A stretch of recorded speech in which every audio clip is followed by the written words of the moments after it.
Welcome back, everyone. All right, so I've deleted all that lists code there, and what we're going to do in this tutorial is I'm going to show you how to put up a table.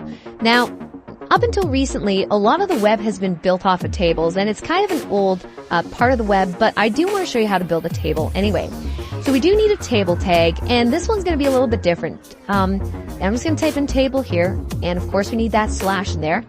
And what we need to do is we actually need to type in something called border equals, and then of two quotes, of course, 1, okay? And the reason why we need that little border there is because otherwise it's not going to look like anything. So there are two things that we need to look at here. So the first thing is going to be table row, right? And then slash table row, okay?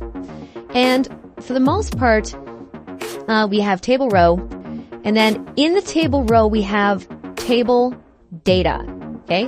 Which is TD, and then we close off that tag as well, okay?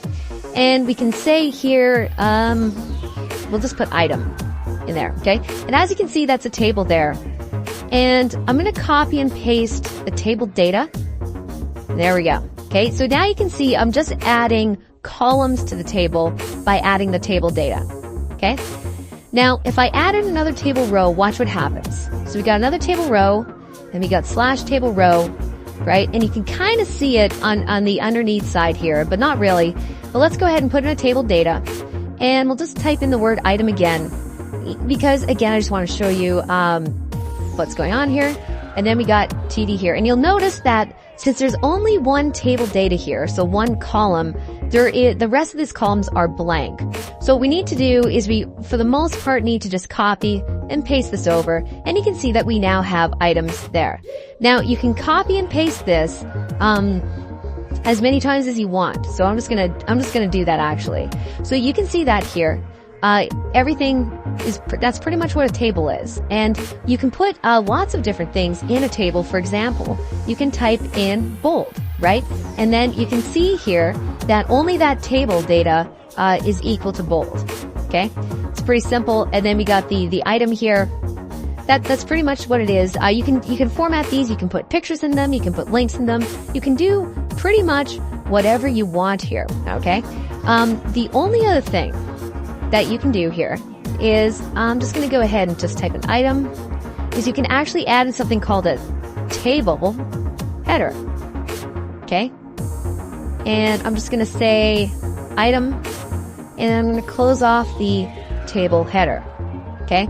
And for the most part, you can see that that is within this row, but watch what happens when they take it and put it outside the row. It ends up being its own little item here. So one thing you can do with table headers is, if you just look at this here, we have 1, 2, 3, 4, 5 columns, and we have 5 table items like this, okay? And you'll notice that here, we had to put the table data like this, and there we go.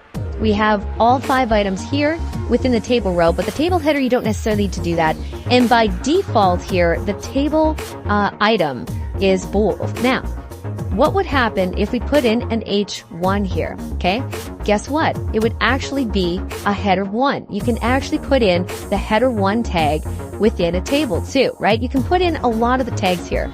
And in fact, I'd like you to go and just experiment with this, because one of the things that if you want to be a good programmer, you need to go experiment a lot. And when I mean a lot, I mean quite a bit. Because a lot of the best programmers, they experiment quite a bit, and then they prototype quite a bit as well, all right? And so that's how you add in a table. You can add in other items too, other style points, and I highly recommend you just try it. There's actually a lot of stuff that I've taught you, which you can just go ahead and add in, because HTML is, again, a really easy programming language to work with, and just go ahead and try it. I'll see you guys in the next tutorial.